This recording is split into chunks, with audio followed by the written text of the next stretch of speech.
Hi, it's Elaine with Simply Healthy, and welcome to today's video.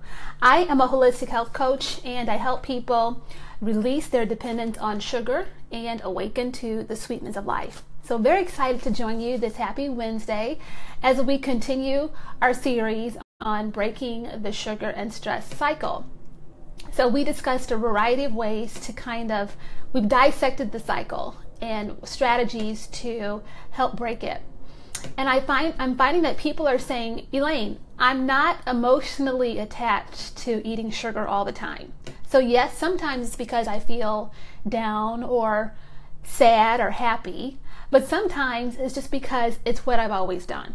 And so I need to know how to break that habit, okay? So it's not just a craving, it's an actual habit that I've gotten into.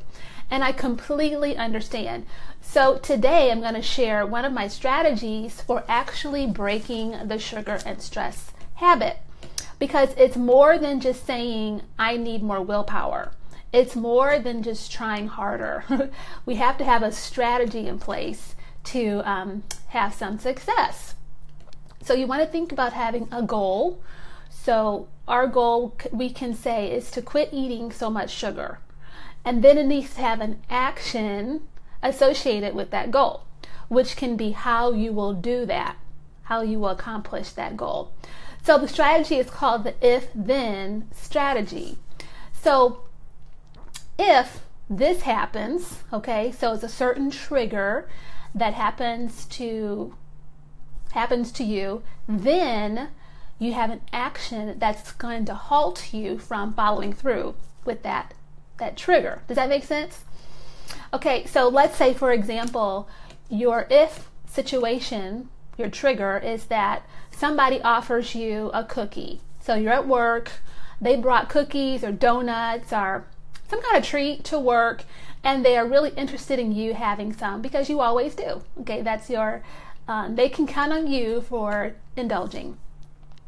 So what you will decide ahead of time, knowing that this happens every Monday or every time you have a potluck, you're going to decide in advance that if someone asks me for a cookie, then I am going to graciously decline by saying, no thank you, I actually prefer the apple and nuts that I brought with me today.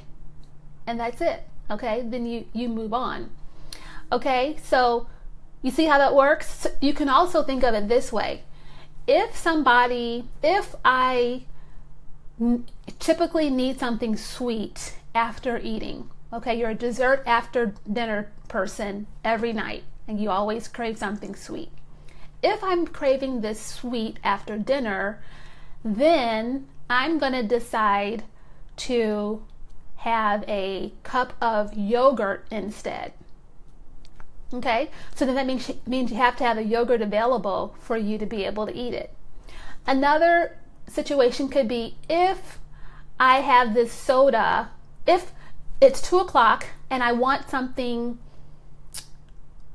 fizzy and sweet to drink with my girlfriend, like while we chat for a few minutes at work. If that situation happens, then we're going to decide we're going to take a quick walk around the building instead. Okay, so are you getting the point?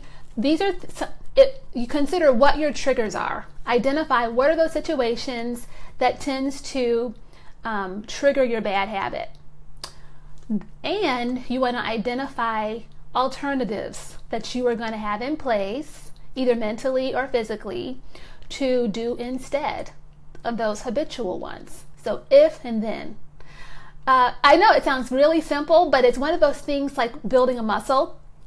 The more you do it, the more it will become a habit to do that then thing versus what you would have done in the past. So then it becomes subconscious for you to do that instead of what you used to do. And it works, I got to tell you. I had a person tell me that his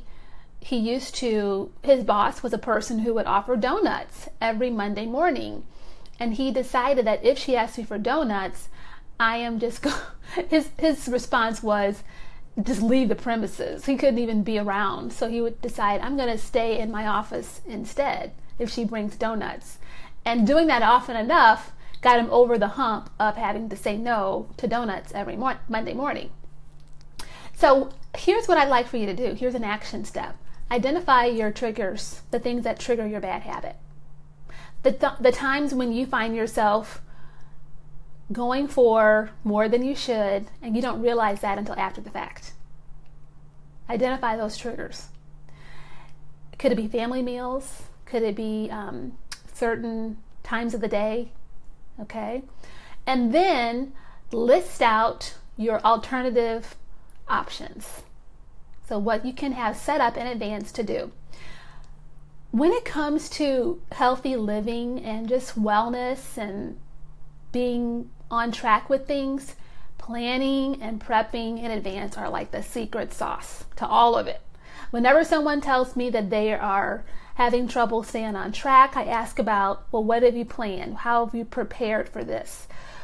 Because like I've said before, I can give you all the information that you need, but if you haven't planned to do it, if you don't have a strategy in place, then it's not going to happen consistently. So we have to put a plan in place, and this is a plan. So I'm curious, what do you think about this? Try it and let me know how it works for you. And by the way, if you want a strategy for doing this long term and for other areas of your life, I'm here. That's what I do as a coach. I help you put a plan of action into place to reach those goals that you have for yourself. Okay? So reach out to me in the comment section or send me a personal message and we can chat for a minute to talk about options to help you move forward. Okay? Well, this is going to be short and sweet today, but very powerful. And I look forward to talking with you next Wednesday. And I'm going to share more about my story. So why I'm here talking to you about the sugar and stress cycle in the first place. All right. Well, you have a great rest of the day.